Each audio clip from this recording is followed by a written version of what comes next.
Hello বন্ধুরা, আজ আপনাদের দেখাবো কিভাবে একটি ফোল্ডারকে কালারফুল করা যায়, অর্থাৎ রং চেঞ্জ করা যায় ফোল্ডারের। চলুন দেখি ফিচারগুলো। আপনি এখানে দেখতে পাচ্ছেন যে বিভিন্ন রঙের ফোল্ডার, এখানে লাল, অনেকগুলো ফোল্ডারের রং আছে। তো এগুলো কিভাবে করা যায়? তো এই জন্য আপনাদের যা করতে হবে, প্রথমেই একটি সফট ডাউনলোড করতে হবে, ফোল্ডার হাইলাইট। চলুন কিভাবে ডাউনলোড করা যায় সেটা তো দেখাচ্ছি। গুগলে ফোল্ডার হাইলাইট লিখে সার্চ দিন। দেখুন এখানে অসংখ্য লিঙ্ক এসেছে।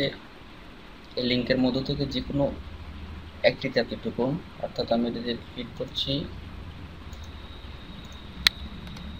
এখানে ফোল্ডার হাইলাইট 2.4 ডাউনলোড করে নিতে পারেন। এই ফাইলটি আমার আগে থেকেই ডাউনলোড করা আছে, সেহেতু আমি ডাউনলোড করছি না। চলুন দেখা যাক কীভাবে ইনস্টল করতে হয়।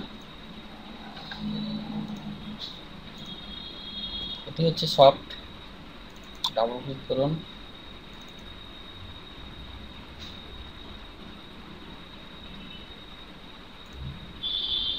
ওকে, রান। ওকে,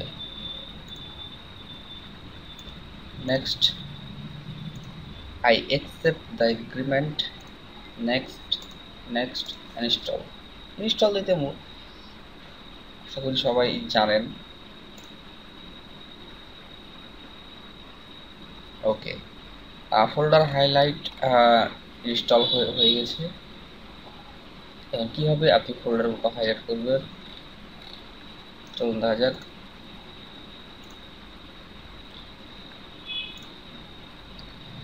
প্রথমে আপনি যে ফোল্ডারটিকে হাইলাইট করতে চান সে ফোল্ডারে যান।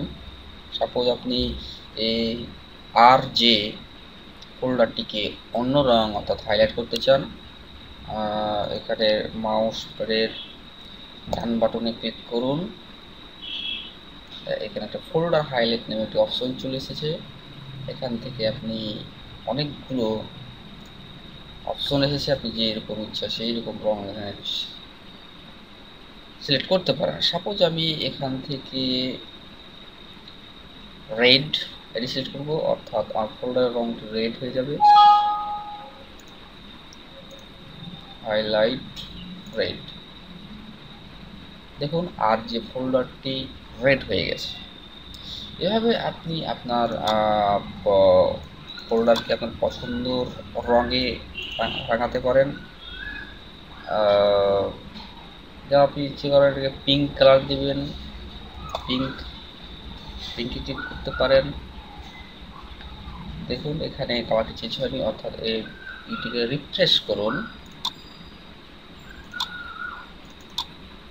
দেখুন ফোল্ডারটি পিঙ্ক হয়ে গেছে। এভাবেই মূলত আপনার কম্পিউটারের ফোল্ডারকে বিভিন্ন রঙে রাখানো যায়। ভিডিওটি ভালো লাগলে অবশ্যই লাইক দিবেন এবং সাবস্ক্রাইব করে আমার সাথেই থাকুন। ধন্যবাদ।